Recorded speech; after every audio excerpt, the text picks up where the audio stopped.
Welcome back to the Whiskey and Wisdom Podcast, everybody. This is your co-host, Tyler Y'all, and today I am with Chris Kellum. And our special guest today is Kelly Roberts. Thanks so much for coming on, Kelly Roberts.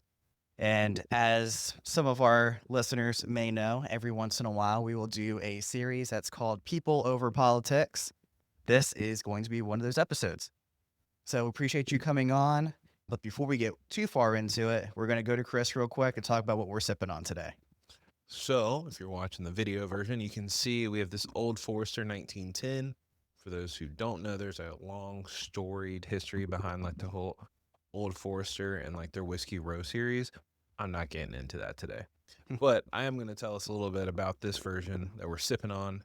Nose-wise, it has some of our favorite stuff. So sticky toffee, apple, a hint of roasted coffee beans, which I know you love. Taste, it should be oddly like some sweet oatmeal raisin cookies, some classic cinnamon, spice, nutmeg, and mocha.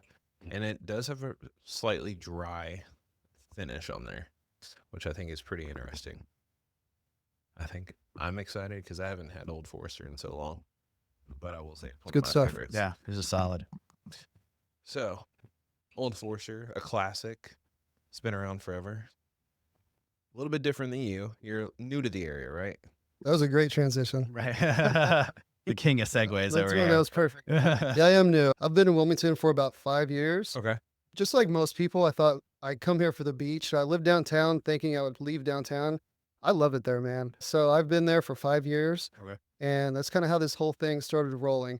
But I will say, when I was doing government work up in Washington, D.C., I would drive down here. It's only, 5.5, 6 hour drive. Yeah, it's not too Yeah, so I would come down to from DC frequently when we started having family summer vacations here. So I've been around Wilmington, I would guess, since 2011.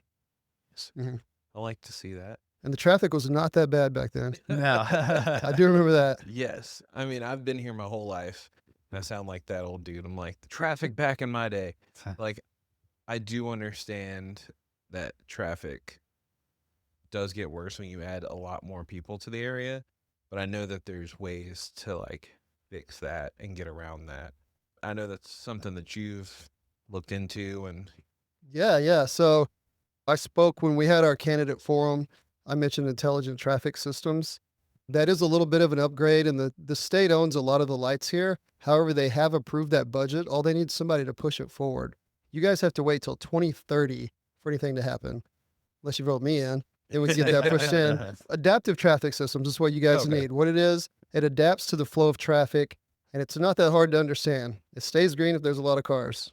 That's pretty much it, right? The problem is you have to cluster the systems, because if you have one light that's adaptive and another light that's not adaptive, then the other light that's not adaptive gets stalled, and you have traffic on that street now. So you have to do it in clusters. that makes sense. Yeah, but we all know where the bad traffic is. Right. Yes. So where would you put it at? What area of town? There's a few areas in town. Obviously, College and Oleander. College is my main one, dude. That is huge. And then, because I'm on the north side of town, so Gordon and Market, like this, that segue, especially like the military cutoff. Yeah. It's right there. bypass. If anything could use an adaptive traffic signal, Yes. it's that, man, right? So there's ways around it. But when you're talking about density, I think when people do city planning, you talk about walkability, which is great. Downtown doesn't even have a grocery store. Nope. That's a 3-mile drive. We had to drive 3 miles to go to the grocery store. Which is the closest one for you? Food Lion. And the one up Market Street or the one in Castellane? No. The other way on Gordon. Oh. Yeah. And then you go Harris Teeter's only a little bit further down the street, but it's 2.8 miles, something like that, roughly. Wow. Which is crazy. Just kidding. It's exactly 2.8. I'm a numbers guy. Was that we all Yeah, I remember, so when it comes to like voting and such, it's typically in a 2-year cycle. And we had talked about this with one of our friends a couple years ago about like, it is a food desert downtown. Like once you pass a certain spot, you're hitting bodegas, and those are No doubt going to give you what you need. Yeah. So a lot of that, from what I found, is insurance. If they put a grocery store downtown, and they approved one at one point in time, then it kind of stalled out. Right. The insurance is the thing that really keeps them from doing that. You've got theft, you've got crime, which kind of brings me to the whole reason, another segue, brings me to the whole reason I started running for city council is we have a lot of unreported crime downtown. I know that crime reported has gone up 16%. Think all the stuff that's happened that no one talks about. It's constant. We're talking panhandling, minor stuff, vandalism. I'll tell you a vandalism story that's going to jar you here in a second. But stuff that people don't hear about and stuff that people don't see unless you're there. I'm not sure if you guys know this, but there's no districts for city council in Wilmington that you have to live in. Right. Yeah. Whereas in larger, and this is only a 55 square mile city. So I kind of get it, and you get the best candidate forward. Yeah. But I feel like downtown's forgotten about a little bit. I think so. I could agree with that. Like I think that it's a spot where you go downtown to visit, but you forget that like people live there. Like, Yeah. and not in a bad way. Like I Yeah. go downtown, I'm like, oh, like that's a really pretty building, but like I don't always think of, oh, like this is a whole neighborhood for like there's thousands of people that live down here. Yeah, man. Those condos above Ruth Chris are like $1.8 million. No way. I Yeah. didn't realize that. Yeah. That's wild. Before we get even too far into it, one of the main things that makes you different is your background too. So do you mind just going through your background a little bit, that the main parts that make you different from all these Yeah. So the candidates? first thing I think is I'm the coolest candidate. Second one is I'm a military veteran. I'm the only veteran running for city council. Yeah. And I have a technology background. Okay. So it's a little bit different than, there's nothing against real estate agents, it's fine, but a lot of these dudes do planning, like planning commission, real estate developer. There's a common theme amongst Republican or Democrat candidates in the city, Mhm. which is fine. There's nothing wrong with that. But if we're going to do a system that doesn't have districts and we're picking the best amount of people, you would want a variety of people. Right. You need somebody who's technical. We don't have anybody. Yeah. So I do cybersecurity. I didn't do that in the Navy. I think a lot of people think I did. I just assumed that. No, man, I was Wow. all testosterone in my 20s. I boarded ships, carried guns. I mean, I wanted all the smoke. So I did nothing to do with computers. And then I got a little bit older. I think I was 33 years old, and I had a security clearance working in DC on smart building systems. Right. And I got approached by a recruiter to say, hey, do you think you'd do cybersecurity and networking? I was like, what is that, man? I don't know. And I took an exam, like an aptitude test, and they were like, dude, you'd be good for this. So I did it and just flew with it, man. And that's why I started coming down and visiting Wilmington about that time. Oh, that's awesome. Yeah. So I've worked for DEA, FBI, CIA, DOD. Did I say DEA already? Yeah, Yes. DEA. Yeah, their radio systems went down one time No way. from all across the country, dude. They couldn't communicate at all. They called me to fix it. Yeah. Wow. So I'm pretty high up That's there. neat. And I worked with Cisco Government Solutions through that. Okay. Yeah. So I was a contractor for these 3-letter agencies. Gotcha. So I'm not just a guy who does cybersecurity. I'm not a cybersecurity analyst. I've got 27 security analysts that work beneath me. So I'm pretty high up on the food chain. And I think that we need a network infrastructure commission to look at our, I guess, overall rating for, we need like penetration tests, first of all. Right. So we need a rating to see how we're doing cybersecurity wise. Right now, there's no one to do that. Other cities do have that. Yeah. And I think that's something we can implement. And I talked to the mayor about this, and he agrees, actually. Yeah. So Right. I think that's what we're going to try to do. That's neat. I think that's like Wilmington is a small city and everyone wants it to stay small. And I'm like, you can't stop growth. You can't stop it, dude. It's an urban environment at this Yep. moment, right? It's See, not. So you have to make those changes. And also, man, so for North Carolina, 2025 has been the worst year for for municipalities. Mm. Municipalities are the easiest targets, guys. They Nice. set it and forget it. You know what I mean? It's like a crock pot. They just leave there. They just let it cook. They just wait. And every other, the banking systems, high level governments, we're constantly updating code versions, constantly looking at the infrastructure. It's a never ending job, guys. Right. And sometimes these municipalities will leave it, and it's not like a mass person in Russia says, I'm going to hack Wilmington, North Carolina. It's not how it works, man. It's automated scripts, automated bots, and they're just looking for the weak points. They lost millions of dollars up in Raleigh last year, No way. but they don't have to report that till a year later. So Oh wow. yeah. And you're talking social security numbers, data, personal finance records, stuff on all of our citizens. And we just, I think we need a commission, and I could lead that commission to make sure we have the right engineers on that. Oh, wow. That's neat. Yeah. Things you never think of until it unfortunately happens. Until it happens, right? Yeah. That's It's like wild. driving down the street without a spare tire, really. Yeah. Since we're talking about all the things that make you different, one of the other things that makes you different too, you don't have an endorsement from either the Republicans or the Democrats. That's right. That's right. Me and Clifford both. Clifford doesn't have one either. Okay, Oh, that's okay. right. Yeah. But yeah, so essentially I signed up for city council. I was independent. The majority of voters in this county are independent. That sounds right. Mm-hmm. And I think we look at our things on a national level, but if you look at these things that we have going on locally, I think you'll probably become a Republican. If you write down on a piece of paper the values that you have, what you want from your tax dollars, I'm talking fundamental aspects, a police department, good hospitals. That's stuff that the Republican Party stands for. So it's not about the country club polo wearing Republican that people think, this is about your fundamental values. So I wanted to run as a Republican, but I didn't tell them. So I just did it. It's a nonpartisan race. So I get a phone call like a month later. They're like, dude, are you running as a Republican? I was like, yeah. So they had no idea. It's kind of what happened. Okay. So I walk in the Republican headquarters. They're like, who the hell is this guy? I was like, yeah, Kelly Roberts, guys, you're going to know who I am. And it kind of divided. Half of them love me. Half of them were like, we don't really know this guy yet. And so they took a vote and it went against me. But the people that voted against me have since said, I wish I'd have known you, this and that and the other. That's some really cool. Dane Scalise, great guy. Mhm. So I think it's going to work in the future, but that's kind of how that played out, man. I think something that you said too that you kind of went over pretty quickly, but I think is important. You were an independent. You sat down and you just kind of wrote out a pros and cons list on both sides. Yeah, and I think And if kinda the fell that majority of way. people do that, you'll find yourself locally to be a Republican. This has nothing to do with Trump or all this stuff that you see in the media. If you write down your values, what you want out of your tax dollars locally, this is where people should vote, guys. This is where people should care more, and this is where people care less. And it blows me away. Mhm. I think it's because you hear the big cycle of that every 4 years, you got to go vote for president.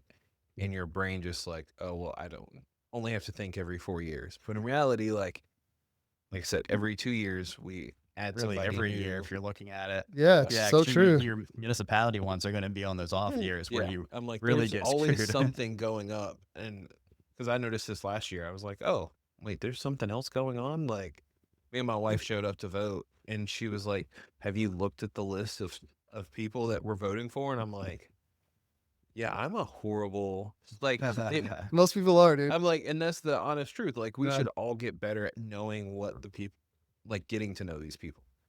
They spend months and months trying to get our attention, and we should at least give them more than like the 4 seconds it takes to color in there. So just like color in a name. Yeah. Yeah, Yeah. I know. I'm hoping I get a lot of female votes who think they're voting for a girl. Kelly.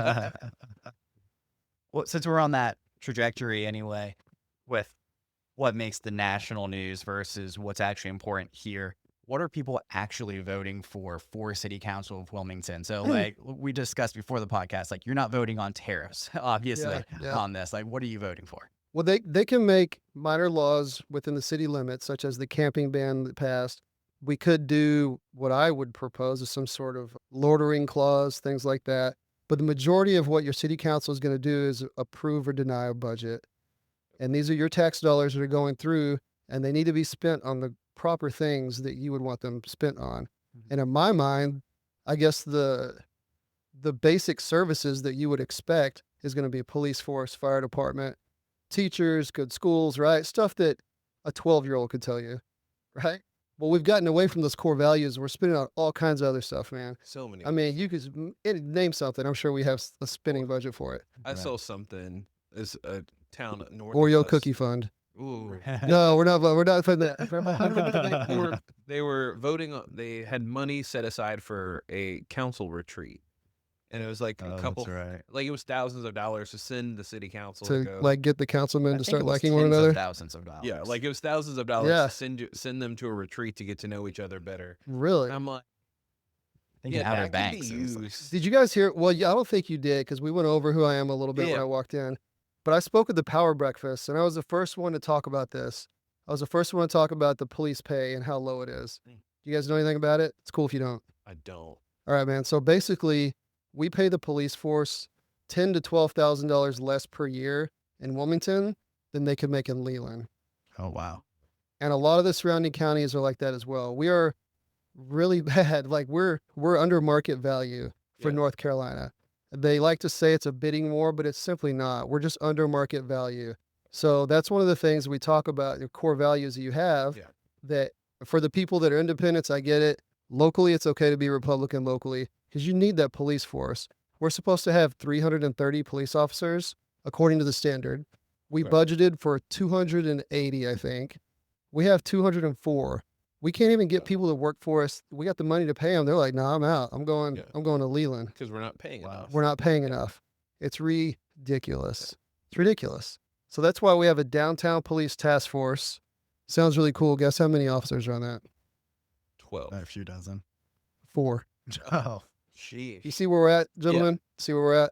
And I feel like it's because you said you've moved down about 5 years ago. Yeah. And you've seen kind of that transition. Even when I was a kid going out downtown, I could actively walk downtown and see police officers. Like I could see a presence. And I went down like, I guess a couple nights ago, Friday night. I was expecting to at least see like some lights or something. I walked like 3 blocks, didn't see one You cop. didn't see Ron Cop, right? Yeah. Yeah. So that's kind of what spurred this whole thing for me as well. We don't have enough police officers. When I'd spoken my WHQR radio interview, I said specifically we're looking for crime prevention, not crime prosecution. Mhm. And that's an important fact because we're not looking to fill our jails up. We're looking to deter crime. And we can deter crime with police presence, like you said. Isn't that the whole goal of paying taxes in the first place? And I think Right. specifically, like you said, adding a little bit more fun so these people can make some money and not worry. Because, like, if you're a police officer and you're working 12-hour shifts and then you have to go get a second job to help Yeah. pay for everything, then you're not going to be focused and actually want to be out there and make a presence. I'd be sitting in my car if I'm not getting paid enough. Yeah. And so I was one of the first ones to advocate for social workers to go out and talk to what you would consider like, I don't know, like a unhoused person or someone that's kind of mentally unstable. We have a lot of those downtown. And I told you I was going to tell you a story that happened yesterday. It happened Saturday. Okay. We had one of our crazy people downtown goes to do you know I believe in Wilmington mural down there? It's on Princess and 2nd Street. Yeah. Well, a little girl survived cancer. The whole community pitched in for her medical bills and they made a mural of her because she survived. And there's like giraffes and teddy bears and stuff like that. This psychopath walks by and just rips the teddy bear off the ground for no reason and then leaves. Well, because I talked some of my friends into having cameras on their outside bars and restaurants, Mhm. we have clear pictures of the guys. So I'm talking 4K. I know what this dude looks like. I know him. I feel like I should know his name. Yeah. And so I filed a police report, uploaded the pictures to the police report. Do you think I've gotten a call back yet? Probably not. I have not. These police officers are busy. They have stuff to do. They have, assault cases, things that are just kind of taking over their time. A 12-hour shift. They get 20 calls a day Mhm. because we're understaffed. Yep. And so the ball starts rolling. It becomes a snowball and it just gets worse and worse and worse. We had a guy walking down the street with a machete one day. Oh, wow. Big ass machete. Just cuz. But it's not illegal, is it? But it's like somebody could talk to the dude at least, right? You're like, why? Right. It's like, Like, what's sir, what's what's this, going man? on, sir? So we've got a lot of, it's not bad until it gets bad. And I see this is pattern recognition, gentlemen. I see things getting worse. I see less police force, less police presence. And that's why I'm running for city council. Ultimately didn't get the Republican endorsement because they had no idea who I was when I walked in. Yeah. Understand. And that's kind of how that went down. So just to kind of recap, even running as a Republican, you still want social workers being the first people of contact. Yeah. You still want to pay police better. You still want to pay our government employees better so we bring the best people in. Basically, when people think Republicans and conservatives, they think we're not paying taxes for anything, police brutality up and down the streets. So, like, you're telling me it's different than that. Yeah, it is different than that. And I think if most people, like I said, write your values down on paper, what you want, I think a lot of people will be Republicans without even knowing it. And even if you're a Democrat, even if you're, undecided, it's okay to vote Republican in your local elections, because these are things that matter to you. These are the ideas that people should study more and more, and Yes. they simply don't, unfortunately. It's like you said, it's unfortunate because there's so many things locally that actually affect us, like versus all the big stuff. Because like we see the news, we know who's running for like these big elections, but we don't know who's running locally. You Right. should know who's running for your city council. You should know who's running for your like any of your state, like your senate and whatnot. And it's just things we miss. Yeah. Yeah, I completely agree. There's not enough media focus on it. Now, I'm not saying I want to do any more public speaking. Dude, I'm worn out, man. My first time public speaking ever in my life was in front of 600 people at this thing called Power Breakfast. Oh yeah. I was so nervous, man. Now I'm good. It's been like 6 weeks of public speaking Solid. twice a week. So I'm good now. Smooth as butter. But I was nervous for a Thrown while, to the man. fire. Yeah, thrown right into the fire, man. Yeah. So when are elections for those people who are I think it's a Now. great question. You Yeah. can go right now to the library in Mayfair, okay? and you can do that up until November 4th. Okay. November 4th, there's 22 election sites in the city, but there's no reason to wait. I mean, do it within your own free time. The problem is it's 9 to 5. Listen, call me if your boss doesn't let you off work. I'll talk to him. You should get an hour to go vote. Yeah. Absolutely. 100%. Yeah, that's always been wild to me. Like, oh, you gotta work. You can't go. Can't go vote. Yeah. You gotta What, take bro? the day off to Uh, go get your vote in. And I'm like, This shouldn't I'm work still like a big that. believer that it should be a national holiday for every election. Well, like, I kind of everyone think that gets they off. should have voting on the weekends. Like, Well, yeah, definitely Yes. that what, too. what are we yeah. doing, man? Like, makes it more difficult to vote. Right. I get it's the library, but yes. fundamentally speaking, are we trying to get more people to vote? Correct. right. So- I think it could also be volunteers. Or Yeah. Also, it's the library in Mayfair. So I think they're also trying to It's prevent traffic like, jam waiting to happen. Right. It's a traffic I almost jam. got ran over there on a Thursday at like 2 p.m. There's I believe it. people everywhere. That's another spot. Like they're consistently changing the traffic and like they're finally building that pass through. I'm like, Mhm. hopefully this will help Yeah. a little bit. Well, it'll help a little bit. That's an area that definitely needs some adaptive traffic systems and just traffic systems in general. There's a lot of places that don't have any lights that should. Roundabouts are huge. Roundabouts save so much time. So there's a lot of things from a civil engineering perspective that we could do. But I think my technical knowledge of these adaptive traffic systems would be the number one thing that would help us immediately without having to do more construction on the roads, which we all know makes you sit in traffic longer. Yes. I mean, we've got an influx of people without the proper foundation, right? So if you don't build a proper foundation, you keep adding apartments on apartments. I'm not anti-development. I'm just saying we need to develop outwardsly. We don't have room for any more density at the moment. That's what I think. Another topic that's been pretty big in the media lately is the social district. And we've interviewed a lot of people that are in that area of the social district. And as a drinking podcast ourselves, what are your thoughts on that? Have you been involved in that at all? Yeah, so I got invited to the meetings for those. I've been to every social district meeting. I've heard from the citizens and I've heard from the business owners. Mm-hmm. And what my conclusion is I'm pro social district. It's very low crime. You have people with baby strollers that go out and have a couple IPAs with their kids, and it's over at 5. So you don't have a lot of problems between 12 and yeah. 5 p.m. It brings hundreds and hundreds of people.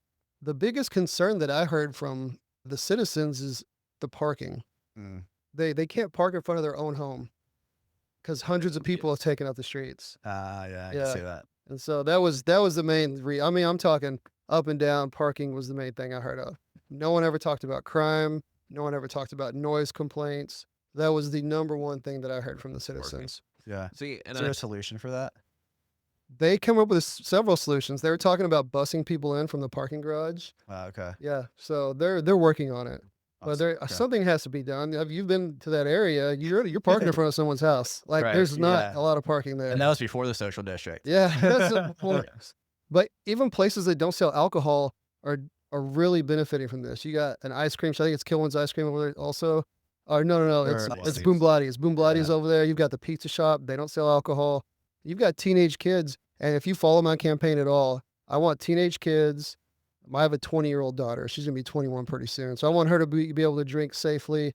I want our Right. kids to be able to have fun downtown. And that offers a great spot for them. During the day, it's fun.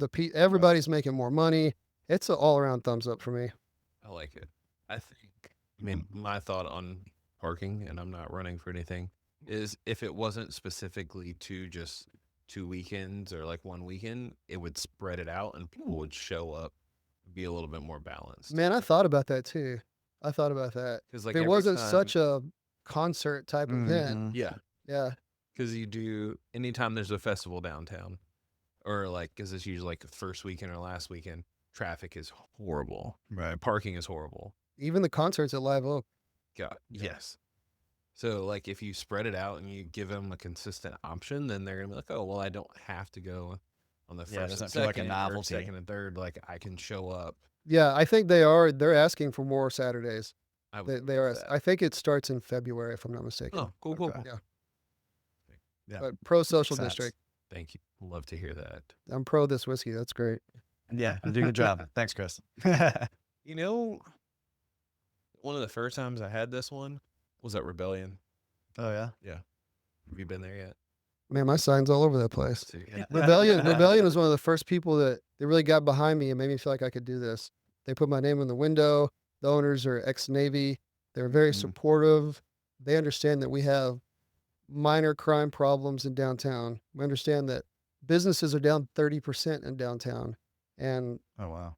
30%. I didn't realize that. They're doing numbers that they should be doing in February in the summertime. That's wild. Yeah, it's out of control. You guys, after this podcast, go down there. Yeah. Go to Rebellion. Ask them about me.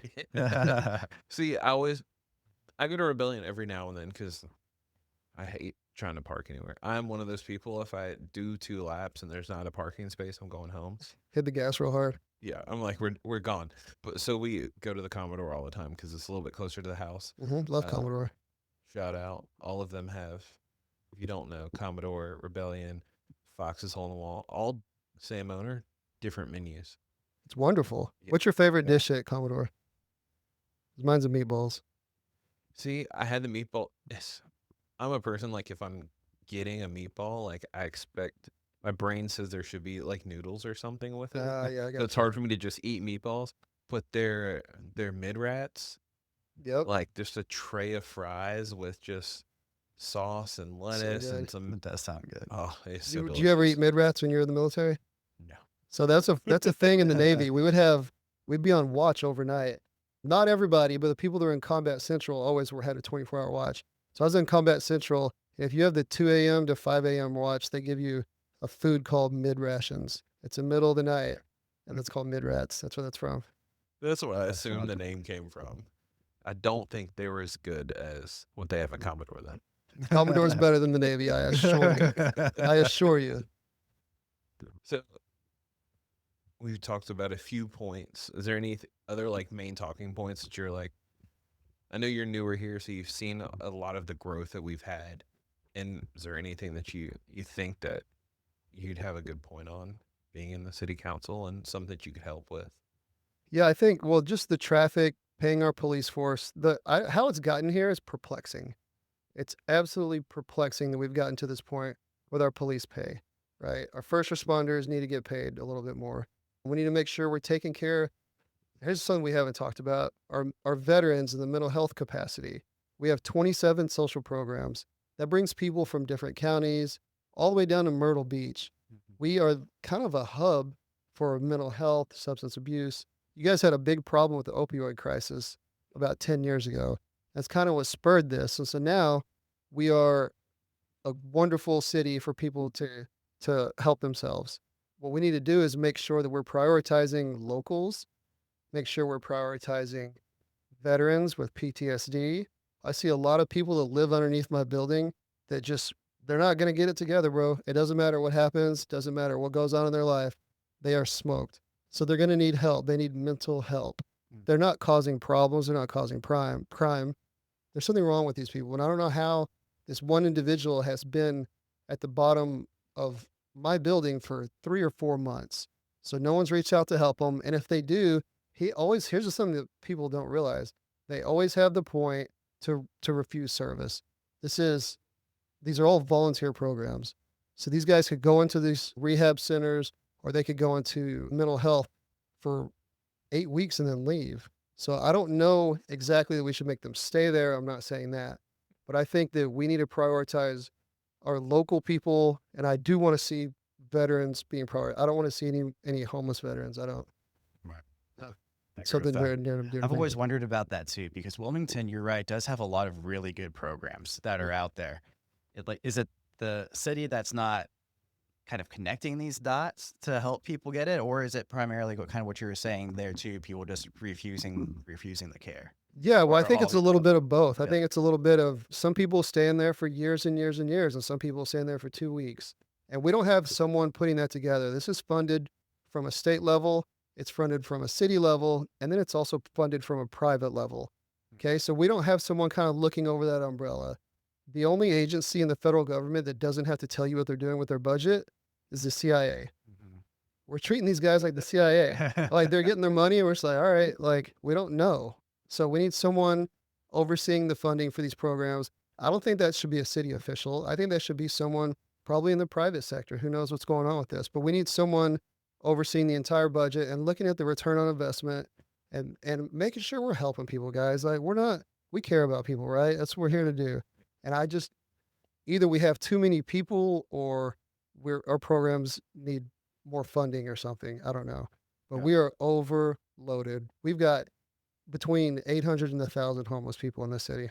Oh wow. So I wouldn't be surprised if it was more than that. yeah, and But- and, and these programs do a wonderful job. These programs do all they can. The day shelters let out and they come out at nighttime. So nighttime downtown is different than daytime downtown. So all my people watching the podcast, if you work downtown, you don't know downtown. You don't know downtown until the sun goes down. So yeah. I know you've lived in quite a few big cities as well too. Anything that you can take away from those larger cities to implement down here? Yeah, so we don't want to turn into the Charlotte epicenter. I don't know if you guys saw that. They lost $44 million. That was supposed to be the new hotness, right? Yeah. That's supposed to be it. And that's kind of what's happening downtown is we're losing our way. I've seen Austin, Texas lose their way. I've seen DC lose their way. And I don't want to wait until it's too late. So we need to get our social programs in order. We need to make sure that we're taking care of people the way they need to be taken care of. We need a loitering clause. Again, we're not trying to throw people in jail, but you shouldn't take your family to a restaurant, spend $200 and then get harassed. Our kids shouldn't have to walk around. Our kids should be safe on the boardwalk. There should be police presence. And just having a presence like a police car or a police officer, we have the horses, right? I haven't seen a horse out past noon in forever. I Right? was thinking about that for a while too. Yeah. Like we need the presence, guys. Like we need the presence to just deter someone who might be having a bad day. That's what I think. I know presence works because when I was at ECU, there was always a cop car that was just parked around the corner at a gas station, and everyone would slow down because they were like, I don't know if he's actually there. You know what I mean? He's not. Yeah. So I'm like, it's true. Just having that presence, like, to deter the front end and not actually just show up afterwards is really like the goal. Yeah, that comes back to my military training. Like, you've got to understand how to prevent riots from happening, crowd control, and that's all about just you nailed it, man. I mean, you got to have some presence. So that's what I'd like to see. Where I grew up in Pennsylvania, it was Amish country. Amish. And, yeah, there was a police car out there. If you looked really closely, one of the tires was flat and there was just a dummy in there. Slow your horse down, sir. Right. Slow it down. Just a little bit. I have a funny story about that. My mom loves Amish furniture. Okay. Mhm. She will pay thousands. If anybody's listening to this, do not hit my mom up with Amish furniture. Everything in her house is Amish built by hand. She's very proud of this, and she will tell any guest about it. That's amazing. And it weighs like 1,000 pounds. It's the heaviest. Like, what are they doing over there? I know who built the pyramids, the Amish. Right. That's why they're still there. Yeah. And all that furniture in there will be around for generations. Forever. It'll never go away. Forever. In a few thousand years when they're still looking at the pyramids, so your mom's still That's going to right. have that That's furniture right. somewhere. It'll be there. So I just want to say thank you for showing up. Yes, sir. Thank you for having me. And like, it's just great to talk to somebody. And like Tyler said, it's people over politics. We want to get to know you and like what your goal is, because sometimes you just see a color, you're like red, blue, and you're like, oh, I don't want to talk to that guy. But in reality, we're all real people. We have something we want to for the most part, want the same thing. I think that's what you'll find. We all want the same thing. Exactly. Yeah. There was a podcast I was watching a couple days ago, said exactly the same thing. We all essentially want very similar outcomes. We just have different means to getting there. So if you're just willing to break down that wall a little bit and be willing to meet the other person on the other side, we've had everyone on every walk of life onto this podcast. Every time I go to vote, it's the most colorful ballot out there. It has everyone from Yeah. every persuasion. Especially in this city. I mean, the same people will fund Democrats and Republicans. It's Right. not, I don't know if it's a small city or it's just all going one direction towards, development, but there's a thin line between Republican and Democrat as far as who's getting their funding. But I can see we all want the same things, right? So I agree with you. Thanks for having me, guys. I really Thanks. appreciate it. Yeah. that. Where can people like look at your notes and kind of keep up with you and just read a little bit more about you? So I do have Facebook. Okay. So go to Councilman Kelly J. Roberts Jr. on my Facebook. It's got a lot of the candidate forums that have been filmed on there. It's got the WHQR news interview. It's 4 minutes long, but it's an exciting 4 minutes. So you got to get Yes. on there. It's So very informative. it was, yeah. So get on there, listen to that. It'll give you a little bit of my policies. I try not to post too much on Facebook because I'm getting a lot of hate. I feel like if you say that you're a Democrat or Republican without people knowing you at all, I mean, they're out to get me, bro. Like for no reason, just like trolls. But I do have some pictures on there of the unhoused sleeping in the daytime downtown. I've got pictures of like where I live, kind of the reason this whole happened. I've got a backstory, a video of me saving a kid's life of why I started running for city council. So I'd encourage people to look on there and vote for me. You've got 3 city council votes. I just need one of them. Awesome.